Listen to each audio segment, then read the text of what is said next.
Ал құрметті бауырластар, қош келдіңіздер. Бүгінгі біздің жиналыс ерекше болайын деп тұр. Сіздердің барлықтарыңыз телефондарыңызды өшіріп қойыңыздар. Ал бірақ мен телефонды өшірмеймін. Себебі маған керек. Қазір біреу звондап қалуы мүмкін.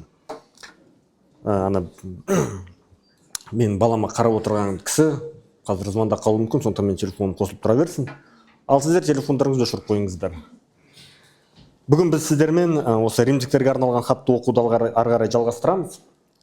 Және бүгінгі біздің оқитын аяттарымыз ол римдіктерге арналған хат 11-ші тарау.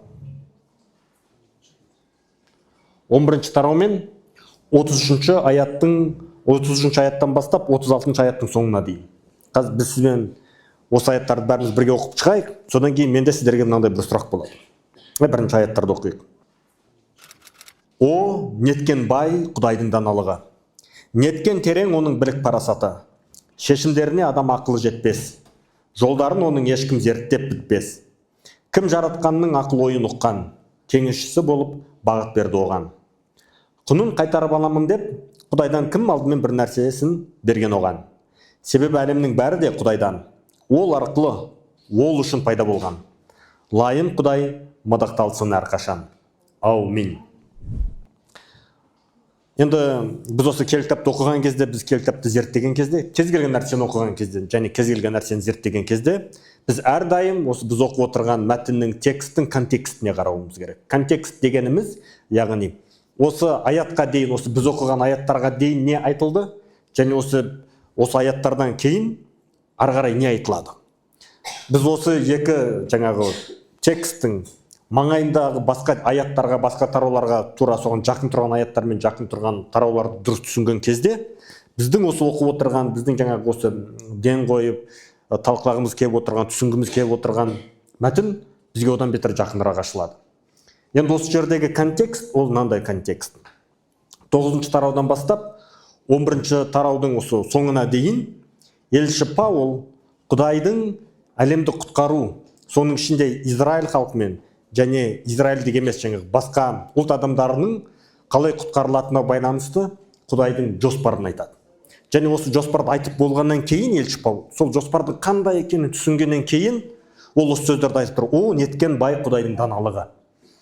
Неткен терең оның білік парасаты деп. Осы жердегі елші Паул Құдайдың қандай керемет, қандай ғажап екенін түсінген кезде осы сөздермен Құдайдың атын мадақтап, Құдайдың атын дәріптеп, осы Құдайға деген өзінің жаңағы көңілінен шыққан сөздермен осы Құдайдың қандай керемет екенін айтып жатыр.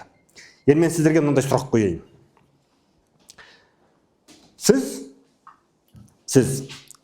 өз кішкентай кезіңізден бастап біз әрдайым бір нәрсені үйренеміз. Дұрыс па? Біз әрдайым бір нәрсені үйренеміз.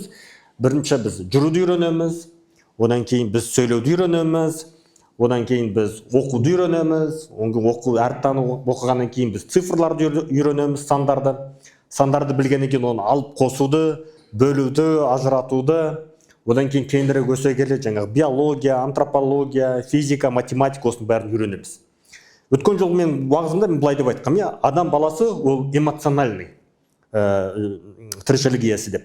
Адам кішкентай кезінен бастап, сәби кезінен бастап көп нәрсеге эмоциямен жауап береді. Кішкентай балаға біз айттық, егер кішкентай балаға қарап күлсең, ол күледі. Ол әлі сөйлей алмайды, ол әлі жүре алмайды, бірақ күлсең күледі, оған ұрыссаң ол ренжиді. Тура солай, адамның екінші бір қасиеті. Адам баласы кішкентай кезінен бастап жаңа нәрсені үйренгісі келеді. Адам баласы кішкентай кезінен бастап осы әлемнің қандай екенін түсінгісі келеді. Менің 4 балам бар, соның ең кішкентайы қазір Зәуре. Мен соны коляскамен алып итеріп жүрген кезде, біздің подъездің көршіде бір көрші әйел аяғын сындырып алып, жаңағы балтақпен бүйтіп лестницадан әрең түсіп келе жатса, біздің 1,5 жастағы Зәуре анаған таң қалып соншама қарайды, адам қалай кетіп бара жатыр деп. Егер мысалы біз көшеде жүреміз ғой, жүрген кезде бір қызылды, жасылды, түрлі түсті бір нәрсе көріп қалса, көзіне түсіп қалса, әлгі соншама әлгі нәрсеге тесіліп қарайды. Және біз осы кішкентай кезімізден бастап адам бойындағы осы үлкен бір ұмтылыс, біздің ішкі жан дүниеміздегі күш, ол жаңа нәрсені түсіну, жаңа нәрсені үйрену. Осы әлемнің қандай екенін түсіну.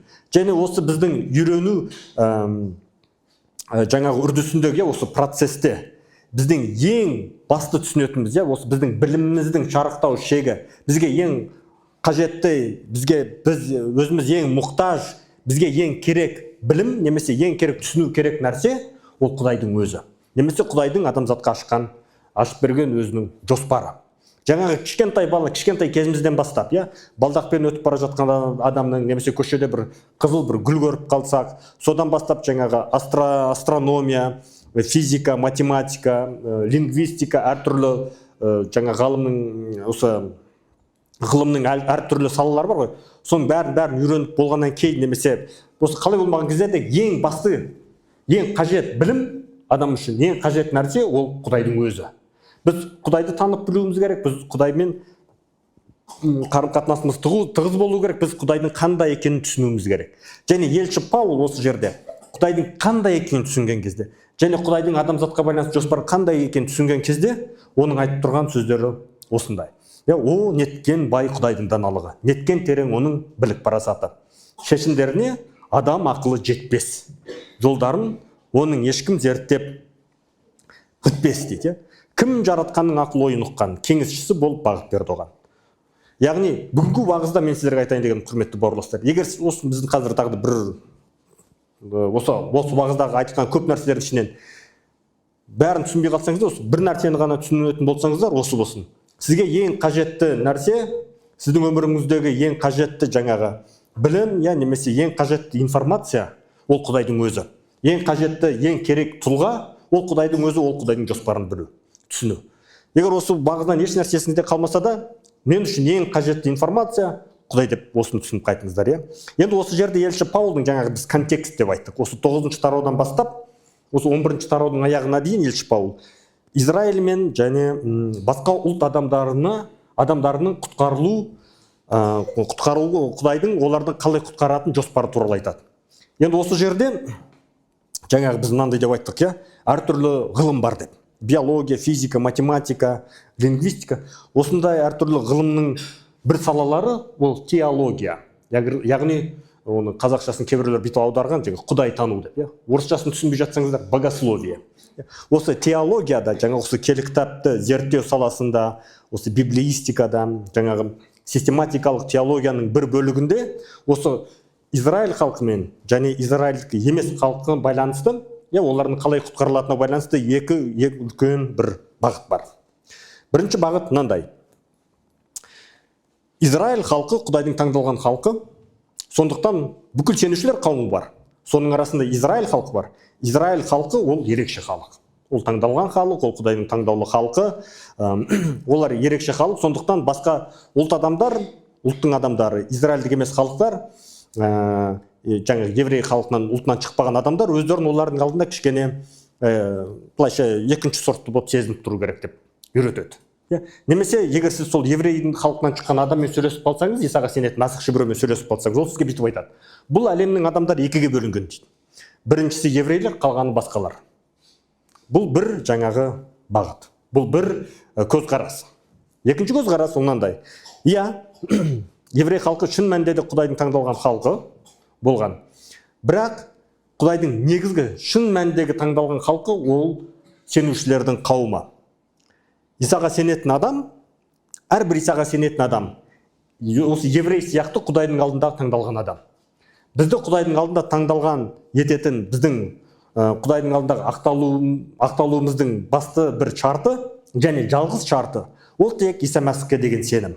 Сондықтан қазір сен еврейсің ба, еврей емессің ба, қытайсың ба, орыссың ба, американдықсың ба, кәріссің ба, оның бәрі былайша айтқанда ешқандай рөл атқармайды. Ол біздің құтқаруымызға ешқандай әсерін тигізбейді. Біз тек Иса Мәсіх арқылы ғана құтқарыламыз. Және бұл осы екі үлкен көзқарас.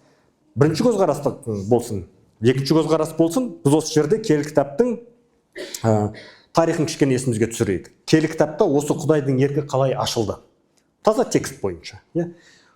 Адам ата мен Хауаны күнә жасап, Еден бағынан қуылғаннан кейін, Құдай адамзатты құтқару жоспарын сол сәттен уже бастап кетеді. Біз жаралысыздың басталу 3-ші тарау 15-ші аяттан бастап, жаңағы прото ізгі хабар сол жерден басталады. Құдай адамзатты қалай құтқаратын ол біртіндеп ашып көрсетеді адамдарға. біртіндеп ашып көрсетеді. Соның ішінде оның Құдайдың жоспары қалай болады? Біз қазір кішкене көне өсиеттен есімізге түсірейік. Израиль халқы неге таңдалған халық деген сұраққа жауап ретінде. Біздің ақиған 9-11 тарауларына қорытынды демекші. Бұл қалай басталады? Ең бірінші Құдай жаңағы бірінші топан су болады, содан кейін топан судан кейін Бабыл мұнарасы болады. Бабыл мұнарасынан кейін Құдай кімді таңдап алады? Ибраим пайғамбарды таңдап алады. Құдай Ибраим пайғамбарды таңдап алады. Ибраимнің баласынан Исқақ туады. Ибраимнан Исқақ туады. Исқақтан Жақып туады. Жақып пен Есау туады. Осы Жақыптың балалары жаңағы 12 ру, Жақыптың 12 ұлы, жаңағы оның 2 әйелінен, жаңағы 2 күңінен тұққан 12 ру жаңағы осы Израиль руын құрайды. Олар өздеріңіз білесіздер, жаңағы Мысырда біреудің айтуынша 250 жыл, тағы басқа біреудің айтуынша 400 жыл құлдықта болады. Сол құлдықтан шыққаннан кейін Құдай айтады, енді мен осы халықты мен өзімнің халқым деп таңдап алдым. Енді осы халықтан мен өзімнің жаңағы шын мәніндегі жалғыз құтқарушым, менің өзімнің ұлымды осы дүниеге алып келемін дейді. Бірақ сол келгенге дейін, Иса Мәсіх дүниеге келгенге дейін Израиль халқы басқа ұлттарға осы Құдайдың куәлігі ретінде қызмет ету керек болған. Олар былайша айтқанда осы жер бетіне келген жаңағы келтапта айтады ғой, діни қызметкерлер болу керек болды. Осы жер жүзіне арналған. Мысалы, олар жаңағы Құдайдың заңы соларға берілген, Құдайдың құтқарушы Иса Мәсіхі солар арқылы келгендіктен олар сондай таңдалған халық болған. Енді Иса Мәсіх келгеннен кейін Иса Мәсіх өзінің өмірін айқыш ағашта құрбан етіп, біз үшін қанын төгіп, содан кейін 3-ші күні қайта тірілгеннен кейін, енді Израиль халқының ары қарайғы рөлі қандай деген сұрақ. Осы жерде жаңағы мен айтқан, бағанағы осы айтқан екі үлкен көзқарастың туындайтын жер осы жерде. Бірінші көзқарас бағанағы мен айтқанда, Израиль халқы көне өсиеттегідей, Иса келгеннен кейін де олардың маңыздылық еш кеміп қалған жоқ, олар әлі тура сол күйінде маңызды деп айтады. Бұл бірінші көзқарас. Ал екінші көзқарас, жаңағы мен сіздерге айтқан, ол енді осы Исаға сенген әрбір адам, осы көне өсиетте Израиль халқы қандай таңдалған халық болса, енді әрбір мәсіхші де тура сондай таңдалған халық деген көзқарас. Енді мен сіздерді білмеймін, бірақ мен өзім осы екінші көзқарасты ұсынамын. Сондықтан мен үшін, мен жеке өз басым үшін, қазіргі бүгінгі осы саяси мемлекет, Израиль деген мемлекет, ол жаңа киелі кітаптағы сондай уәде берілген мемлекет емес мен үшін. Ол кез келген Қырғызстан, Өзбекстан, Қазақстан, Ресей, Қытай сияқты әрбір халықтың бірі. Себебі мен үшін әлем қазір екіге былай бөлінген.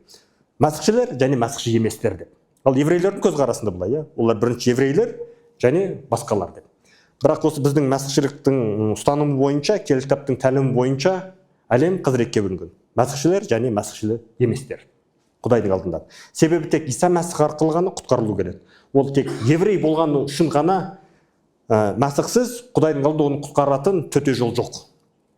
Ол еврей халқынан шықсын, немесе еврей халқынан шықпасын, барлық адамдар тек Иса Мәсіх арқылы ғана құтқарылады. Одан басқа жол жоқ. Себебі Жохан жазған нұсқа бар. 14-ші тарау 6-шы аятта бүйтіп айтады, мен жол, шындық, шынайы өмір менмін. Мен арқылы болмаса, әкеге апаратын басқа ешбір жол жоқ дейді. Заң, біз өткен жол айтқанда, ол бізді құтқармайды. Заң уже құтқарылған адамдарға берілген. Енді осы жердегі елші Паулдың осы Құдайдың қандай осы Иса Мәсіх арқылы жасаған құтқарылу жоспарын түсінген кезде елші Паул осы сөздерді айтып тұр. Жаңа мен сіздерге айтқандай, осы 9-11 тарауларының қорытындысын келтіргеннен кейін, ол құтқарылудың тек Иса Мәсіх арқылы ғана болатын түсінген кезде Паул осы сөздерді айтады, жаңағы біз оқыған аяттарда. Кім жаратқанның ақыл ойын ұққан кеңесшісі болып бағыт берді оған. Құнын қайтарып аламын деп Құдайдан кім алдымен бір нәрсесін берген оған. Себебі әлемнің бәрі де Құдайдан.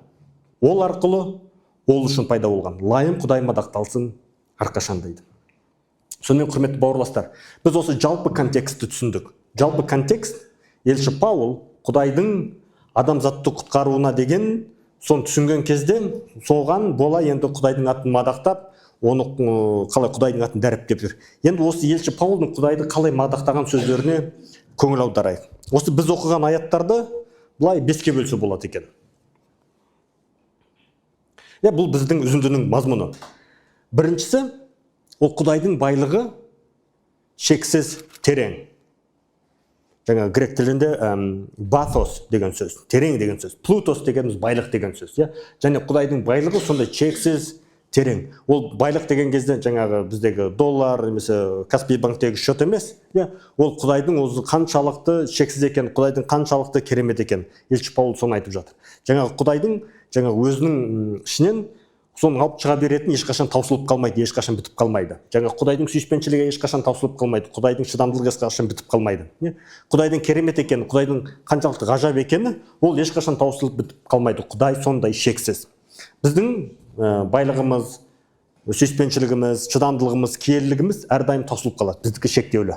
Ал Құдай өте шексіз. Елші Паул осыны көрсетіп тұр. Енді ары қарай ол сөзін жалғастырып, қалай? Елші Паулдың екінші ойы осы біздің аяттардағы түсіндірейін деп тұрғаны. Құдай сондай керемет, Құдай шексіз, Құдай ғажап, бірақ адам баласы, Құдайды түсінуге тырысып жатқан адам баласы, осы тіршілік иесі адам деп аталатын біздің ақылымыз Құдайды түсінуге жетпейді. Біз қанша тырыссақ та, осы әлемдегі ең мықты деген теолог тауып келсеңіз де, ол бәрібір Құдайдың қаншалықты екенін толығымен түсініп білмейді. Сондықтан біздің Құдай туралы біліміміз ол өте шектеулі. Бірақ Құдайдың қандай екені шын мәнінде ол өте шексіз. Даже семинарияны 12 жыл оқып келіп, докторский алып келген адам да Құдайдың қандай екенін білмейді. Мен сіздерге осы туралы айтайын деп едім. Адамның ақылы жетпейді. Адамның ақылы жетпейді дегеніміз нені білдіреді? Ол біздің қандай екенімізді көрсетеді. Біздің біліміміз біріншіден Құдай, екіншіден біздің өзіміз, біздің қарым-қатынасымыз әрдайым Құдаймен. Сондықтан бұл шектеулі мен шексіздің қарым-қатынасы. Шектеулі адам біз, шексіз ол Құдай. Таза, пәк, кіршексіз, киелі ол Құдай, біз оның былайша айтқанда қарама-қайшысымыз. Ары қарай елші Паул сөзін жалғастырып қалай дейді? Құдайдың байлығын ешкім арттыра алмайды дейді. Яғни Құдайға ешкім мына жерде қарыз бере алмайды. Кейде біз бүйтіп ойлаймыз, қазір мен өзімнің қызметім арқылы, өзімнің бір жаңағы тырысуым арқылы, өзімнің іс-әрекетім арқылы, немесе ғажап бір зерттеулерім арқылы шексіз Құдайдың шексіздігіне бір нәрсе қосып жіберемін деп ойлаймыз. Немесе Құдайдың қызметін ары қарай өркендетіп жіберемін деп ойлаймыз. Бірақ шын мәнінде елші Паул айтады, ондай нәрсе ешкімнің қолынан келмейді, ол мүмкін емес. Себебі шексіздікке еш нәрсе қосуға болмайды, және шексіздіктен еш нәрсені алып тастауға да болмайды. Ол шексіз, ол терең. Жаңағы оның былайша айтқанда горизонталды көлденеңінен де, ұзындығынан да сіз оның ешқашанда шегіне жете алмайсыз. Ол мүмкін емес. Құдай сондай. Біз өте шектеуліміз, бірақ Құдайдың байлығын, Құдайдың қандай екендігін ешкім арттыра алмайды. Сіздер өздеріңіз байқасаңыздар, қараңыздар. Құдайдың байлығын ешкім арттыра алмайды, өйткені Құдайдың байлығы шексіз терең. Ол сондай шексіз терең болғандықтан оған адамның ақылы жетпейді. Енді осы жерде елші Паул ары қарай сөзін жалғастырып былай дейді. Шексіз Құдай, керемет Құдай, ғажап Құдай, шектеулі әлемді жаратқан. Бүкіл жаратылыс Құдайдан. Яғни бүкіл жаратылыстың қайнар көзі, бүкіл жаратылыстың туған жері, бүкіл жаратылыс болуының басты себепкері Құдайдың өзі. Құдай жаратқан. Және ол Құдай жаратқаннан кейін оның ары қарай осы толыққанды түрде жұмыс істеп түре алу үшін да ол да Құдайдан. Құдай арқылы. Және осы бүкіл әлемнің басты себебі, сіздің осы жер бетінде өмір сүріп жүргеніңіздің басты себебі ол да Құдай үшін. Яғни бәрі Құдайдан, бәрі Құдай арқылы, және бәрі Құдай, жаңағы біздің басты себебіміз, басты осы өмірдегі себеп, ол Құдай үшін. Құдай арқылы, Құдайдан, Құдай арқылы, және Құдай үшін. Біз өзіміздің өмірімізді осылай түсінуіміз керек. Мен шектеулі адам баласымын, мен өте шектеулімін, Құдай өте шексіз. Осы әлемдегінің бәрі Құдайдікі. Яғни мен де. Және менің өмірімнің басты себебі Құдайдың өзі, басқа ешкім емес. Сондықтан бағанағы мен сізге басында айтқандай, біздің осы өміріміздегі жаңағы далада өсіп тұрған қызыл гүлді бірінші рет көріп, мынау деп таңғалғанымыздан бастап, өміріміздің аяғына дейінгі, жаңағы біздің біліміміз, біздің зерттеуіміз, біздің ізденісіміздің бәрі Құдайға келіп тірелу керек. Егер сіздің өміріңізде қазір бір шешімін табылмай тұрған бір мәселе бар деп ойласаңыз, ол шешімі табылған кезде сонымен аяқталмау керек сіздің мәселеңіз. Себебі сіздің біліміңіз ең соңында бәрібір Құдайға әкеп тіреу керек. Енді осы жерде елші Паул ары қарай өзінің сөзін жалғастырып қалай дейді. Біз Құдайдың қандай екенін түсінген кезде бүкіл мадақ зерттеушіге емес, бүкіл мадақ білім алушыға емес. Керісінше осы зерттеудің басты себебіне, яғни осы біздің ізденісіміздің объектісіне Құдайға берілу керек. Біз кейде сөйтіп мадақтауды я жаңағы немесе атақ даңқты өзімізге жабыстырып алғымыз келеді. Мен мынаны таптым, мен мынаны аштым, сондықтан бүкіл мадақ маған болу керек деп. Бірақ шын мәнінде осы табылған нәрсе, яғни Құдайдың өзіне бүкіл мадақ соған тиесілі болу керек. Сондықтан құрметті бауырластар, мен қазір сіздерге істеп тұрғаны бұл не? Бұл орыс тілінде немесе осы теологиядағы бірінші принцип, біздің осы әлем туралы түсінігіміз, біздің осы әлем туралы біздің дүние танымымыз ең біріншіден біз Құдайдың кім екенін, Құдайдың қандай екеніне негізделу керек. Содан кейін барып біз бірінші орында Құдайдың кім екенін түсінгеннен кейін ғана біз басқа нәрселерге кезек беруіміз керек. Енді біздің өміріміздегі ең маңызды нәрсе не? Бірінші орында Құдайдың өзі болса, екінші орында ол біздің өзіміз. Себебі Құдайдың адамзатқа берген ең жаңағы Иса Мәсіх арқылы берілген, осы Таурат заңында да берілген ең басты өсиеті қандай? Бірінші Құдай еңді сүй, екінші маңайындағынды сүй. Тура солай біз бірінші Құдайды зерттейміз, біз Құдайдың қандай екенін түсінеміз. Содан кейін барып біз өзіміздің қандай екенін түсінуіміз керек. Енді осы жерде қарасаңыздар, бұл қалай жалғасады? Осы біздің оқыған аяттардың ішінде негізі күнне өсиеттен тіпті 3 цитата бар. Ол біріншісі Ишая пайғамбардың кітабы 40 аятынан 13 және 14 аятында мынандай сөздерді оқимыз. Қараңыздар. Ишая пайғамбардың кітабы 40 тарау 13 аят. Кім жаратқанның ақыл ойын ұққан дейді. Бұл сөздер таныс па сіздерге? Қашан оқыдық? Кеңесшісі болып бағыт берді оған. Жаратқан кіммен ақылдасқан? Кім түсінік беріп те еді оған? Кім жаратушыны білімге үйреткен? Оған даналық жолында нұсқаған дейді. Елші Паул осы Құдайдың ерекше құтқарылуын айтып тұрған кезде, ол оны өзі ойлап тапқан жоқ. Бұл елші Паулға дейін, одан 700 жыл бұрын Ишая пайғамбар арқылы айтылып кеткен сөз. Яғни Құдай осы әлемнің жаратылған кезінен бастап өзінің пайғамбарлары арқылы және Иса Мәсіх келгенге дейін, тіпті Иса Мәсіх келгеннен кейін де өзі туралы бір нәрсені айтқысы келеді. Осы әлемнің жалғыз иесі менмін. Менен басқа еш нәрсе жоқ. Шын мәніндегі өмір иесі тек мен ғанамын. Себебі біздегі өмір ол өте шартты және уақытша өмір. Және ешбір шартсыз және мәңгілік өмір ол тек Құдайда. Әрбір нәрсенің, әрбір клетканың, әрбір бактерияның, әрбір планетаның, әрбір жұлдыздың, әрбір галактиканың ең кішісінен бастап ең үлкеніне дейін оның басталатын уақыты бар және аяқталатын уақыты бар. Шексіз тек Құдай ғана. Сондықтан айтып, бұл әлемдегі жалғыз шын мәніндегі ешбір шартсыз бар болу үшін мен деп. Құдай адамзаттың өзіне келгенін қалайды. Құдай адамзаттың өзінде оралғанын қалайды. Құдай адамзаттың шын мәнінде бар болушы екенін түсінгенін қалайды. Енді осы жерде Ишая пайғамбарының кітабындағы контекст қандай? Бұл жаңағы Ишая пайғамбардың кітабындағы контекст ол мынандай. Израиль халқы екіге бөлініп кеткен патшалық. Бір жағы Израиль, екінші жағы Иудея. Осы екі халық, екі патшалықты бұл не істеді? Бұлар Құдайдың таңдалған халқы. Басқа халықтарға Құдайдың заңы берілмеген. Құдайдың заңы осы халыққа берілген, Израиль халқына берілген. Басқа адамдарға барып куәлік болыңдар. Сендер басқа адамдарға барып менің басты діни қызметкерім болыңдар. Менің айтқан сөзімді жеткізіңдер. Бүкіл жер жүзіне сендер менің қызметкерлерім болыңдар деген халықтың өзі Құдайдан бас тартып кетеді. Құдайдың айтқанын орындамайды. Құдайдың шын мәніндегі бар болушы екенінен бас тартып, өздері қолдан жасап, әртүрлі жаңағы пұтқа табынып кетеді. Соның жазасы ретінде Құдай оларды бірінші Ассирияның қолына жығып береді, одан кейін Бабыл империясының қолына жығып береді дегенде, ол Құдай оларды сол өзінен бас тартып кеткендері үшін оларды жазалай бастайды. Бірақ Ишая пайғамбардың кітабында осы жерде біз оқып отырған контекст, және осыдан кейін 41-ші тараударға қарай контекст ол мынандай контекст. Құдайдың жазалауы ешқашан шексіз болмайды. Шексіз Құдайдың жазалауы әрдайым шектеулі. Және Құдай адамзатқа үкім шығарып, оны соттаған кезде, сен күнәһарсың деп, адамның қандай күнәһар екенін айтқан кезде, ол айтады, сен күнәһарсың, және күнәнің жазасы ол біреу. Ол жаңағы мәңгілік өлім дейді, немесе күнәнің әрбір жазасының салдары болады. Және оның салдары өте әрдайым жағымсыз. Адам қиналады, азапталады. Ол тек қана бір ғана адам емес, ол бүкіл мемлекет болуы мүмкін, ол және бүкіл империя болуы мүмкін. Құдайға қарсы шыққан әрбір жеңіліс табады. Құдайға қарсы шыққан әрбір кішкентай микробтан бастап үлкен империяға дейін күйретіле құлайтын болады. Себебі Құдайға ешкім шақ келмейді, Құдайға ешкім тең келмейді.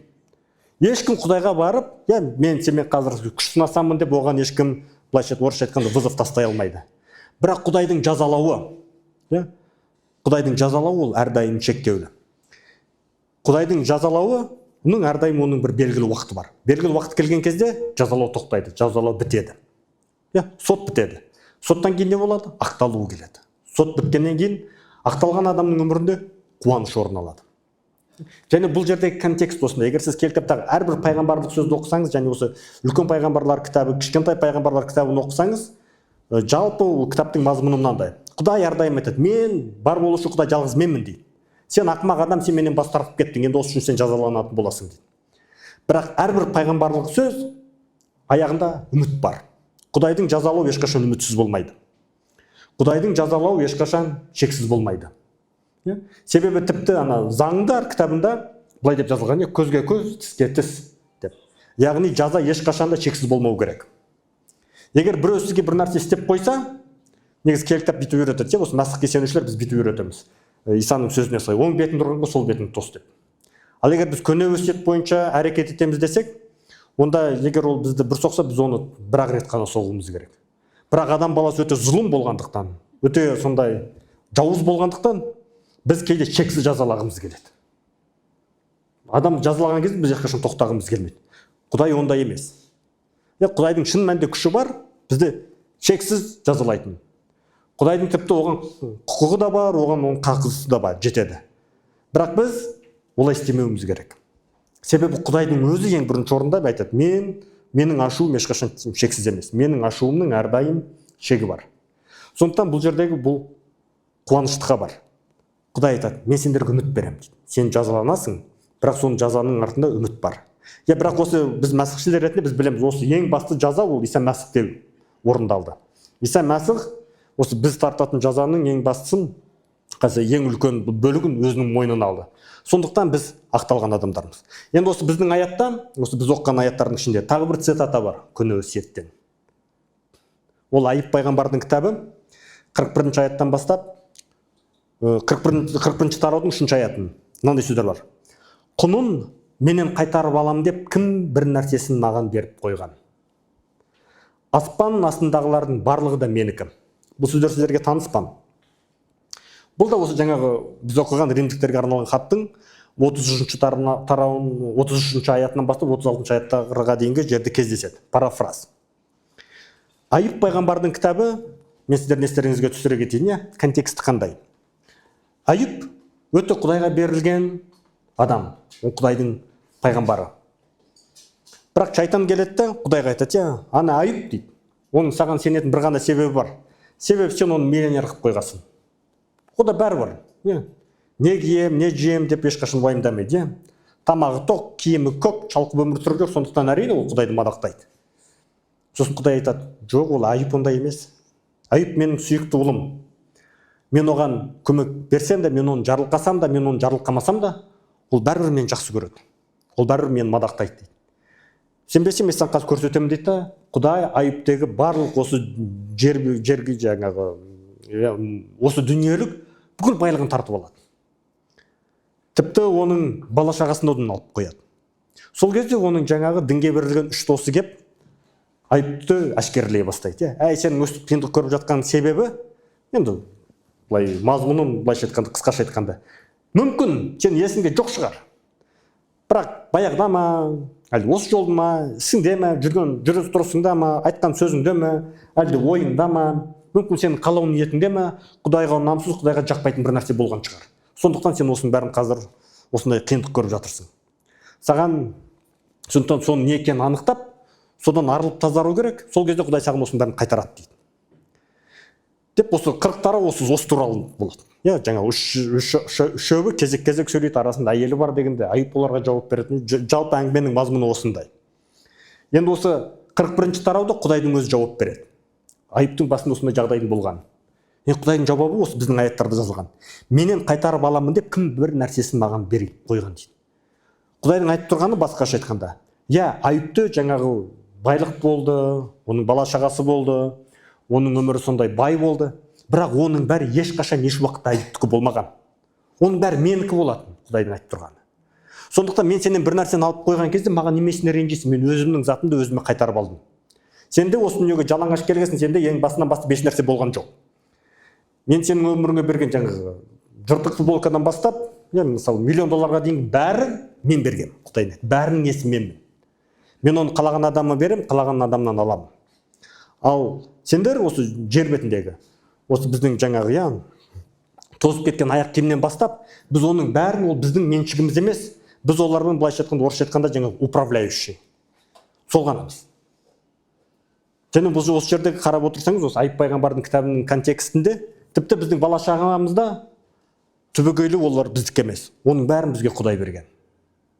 Сондықтан біз Құдайдың қызметкері ретінде, оның менікі емес екенін түсінгендіктен біз Құдайдың алдында қалай оларға сенімді түрде олармен осы Құдайдың берген жарылқауларын дұрыс басқаруымыз керек. Соның ішінде уақыт та бар. Біздің уақытымыз, жер бетіндегі уақытымыз ол да шектеулі. Біздің көңіл күйіміз, біз оны қайда жібереміз? Менің көңіл күйім, менің көзім алдымда көп не тұрады? Сондықтан Құдай айтады, мен саған бергеннің бәрі, бұл менікі, менің өзімдікі. Сондықтан мен сенен бір нәрсені алып қойған кезде несіне ренжисің? Себебі оған сенің ренжитін ешқандай қақың жоқ дейді. Ол сенікі емес болатын дейді. Енді былайша айтқанда, былай сияқты ғой, бізге сізге көшеде біреу тұрып, остановкада тұрып, мына кітапты немесе мына пакетті ұстай тұрыңызшы, мен қазір аяғын байлап алайын деген сияқты. Содан кейін менің затымды қайтар десе, сіз ренжімейсіз ғой, ол сіздікі емес. Сондықтан да бізді Құдай бір нәрсені бізге берген кезде, біз басынан бастап әрдайым түсінуіміз керек. Бұл менікі емес, бұл Құдайдікі. Және осы Құдай осы 41-ші тарауда айыпты өзінің достарының алдында ақтап айтатын сөзі ғой. Айып осыны түсінді дейді. Айып осының басынан бастап білгендіктен, оның еш нәрсе, еш уақытта оның айыптың өзінікі болмағандықтан, ол маған қарсы бір сөз айтқан жоқ. Деп ол жаңағы Құдай осы 41-ші тараударға қарай оқысаңыздар, 42-ші тараудан айыптың 3 досына Құдай айтады, сендердікі дұрыс болмады дейді. Сендер мен туралы қате айттыңдар дейді. Мен үйтіп әрекет етпеймін дейді. Себебі олардың достарының айтып тұрғаны не? Сен Құдайдың алдында өзіңнің ісің арқылы, немесе өзіңнің дұрыс жүріс тұрысың арқылы, дұрыс ойларың арқылы, дұрыс сөздерің арқылы, сен Құдайдан бір нәрсе, былайша айтқанда, орысша айтады ғой, зарабатывать етемін деп ойлайсың дейді. Ол қате дейді, ол қате түсінік. Мен бүкіл әлем менікі. Бүкіл әлем менікі. Сондықтан мен оны өзім қалағанға берем, және қалағанға бермеймін. Менің алдында жаңағы сондай нәрсені өз күшіммен жаңағы еңбегін тауып алам деген ол өте қате түсінік дейді. Енді мен сіздерге тағы да бір үшінші цитатаны алып келейін. Бұл Еремия пайғамбардың кітабы 17-ші тарау 9-ші аятта жазылған. Бұл осы сөздерде де біз өзімізге таныс сөздерді оқимыз қазір. Бұл сөздер осы Еремияның 17-ші тарау 9-ші аяттағы сөз, ол адам баласы туралы. Ол қандай сөз? Адамның жүрегі бәрінен де бетер алдамшы, әрі жазылмайтындай бүлінген. Оны танып біле алатын кім бар дейді.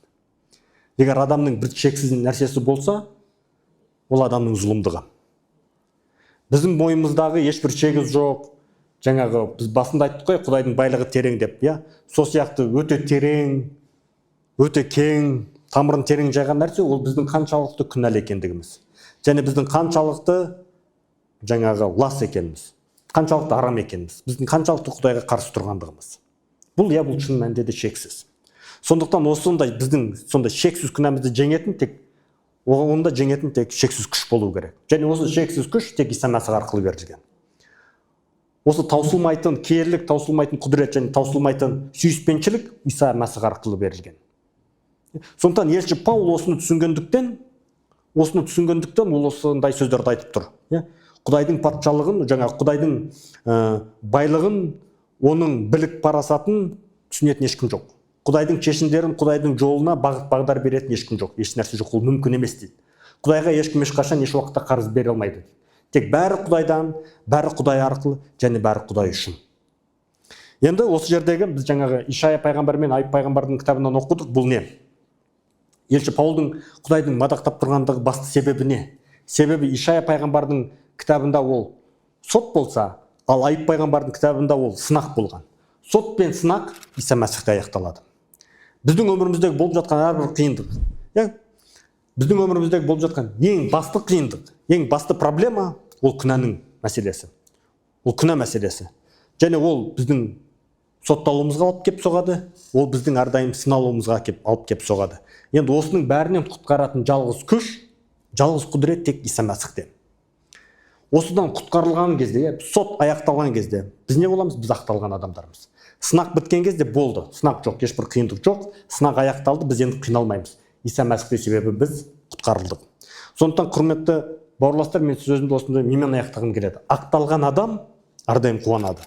Ақталған адам, соттан құтқарылған адам жаңағы елші Паулдың сөздерімен сөйлейді. О, неткен шексіз Құдайдың даналығы, неткен терең оның білік парасаты деп Құдайға мадақ айтады.